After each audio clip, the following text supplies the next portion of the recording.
Good evening. In November 2016, singer-songwriter Leonard Cohen, whose works spanned 50 years, died. His last album, You Wanted Darker, was in music stores just before his passing. In the track by the same name, Cohen and cantor Gideon Zellermeyer intoned stunningly the Hebrew word hineni. In his deep, resonant voice, Cohen declared, "I am ready, my Lord, hineni." God is addressed by Cohen from a position of humility and a devotion to serve. Hineni, which in Hebrew means I am present, is about attitude and wholesomeness and commitment. It's a willingness to engage with an absolute life force presence. Our soul is tugged by a calling. The word hineni appears 178 times in Hebrew scriptures. In a cluster of cases, it has a natural sense, but on numerous occasions, it elicits a response to a life-changing calling. When God calls Abraham to sacrifice Isaac, Abraham answers the call with hineni. When God calls Moses from the burning bush to confront Pharaoh, Moses answers the call with hineni. And when God calls the prophet Samuel, Samuel answers the call with hineni. At the evening meals on the first 2 nights of Passover, we read the Haggadah, the riveting story tracing our enslavement in and liberation from Egypt.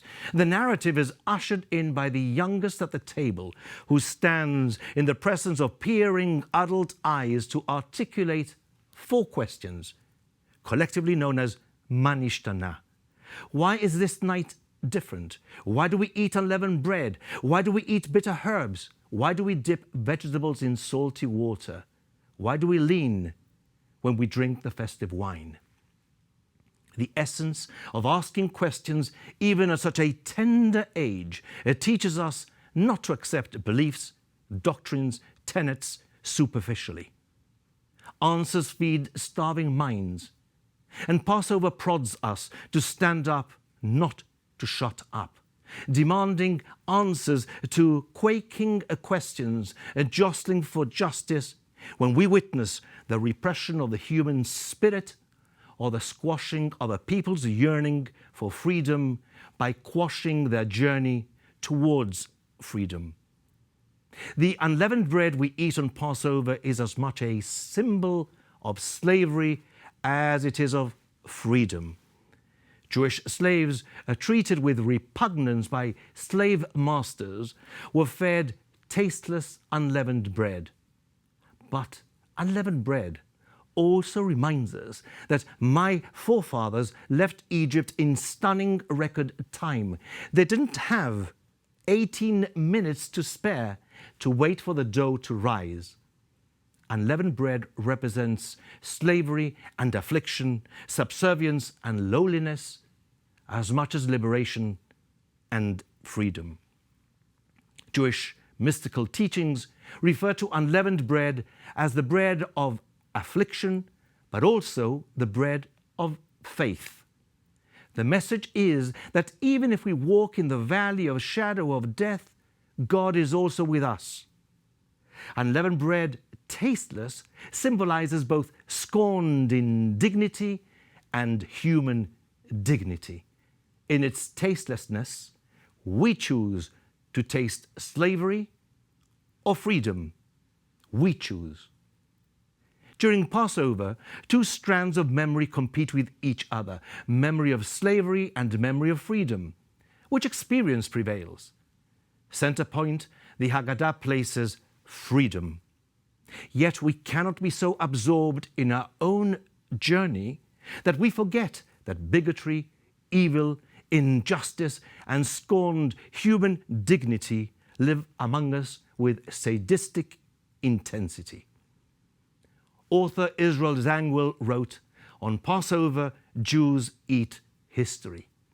Food, particular to the festive meals, immerses us in this most ancient Jewish ritual. It's where the soul of Judaism finds unbroken, utterance and spiritual sustenance.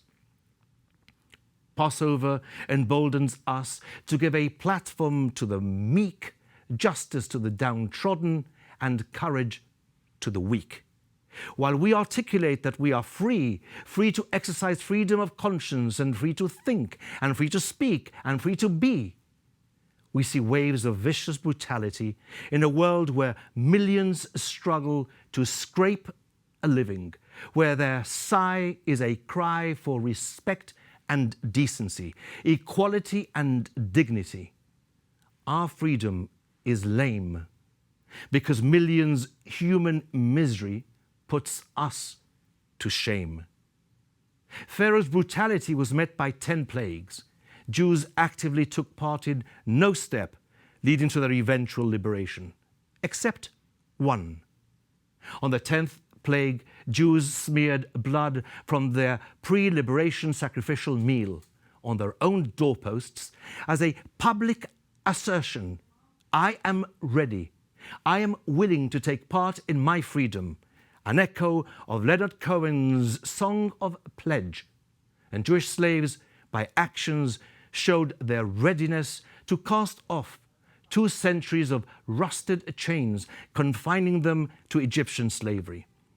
In the last plague, slaves glimpsed at the sunlight of human freedom, and by their resolve, unleashed vision, resolution, and mission to embark on a timeless journey embraced by the architect of their liberation, and in their hearts laying bare the pledge: I'm ready, my Lord.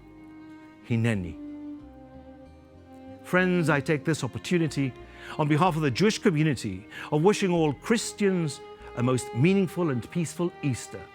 I wish my co-religionists Chag Sameach. I wish you all, of whatever religious faith or of none, shalom and a rich harvest of blessings.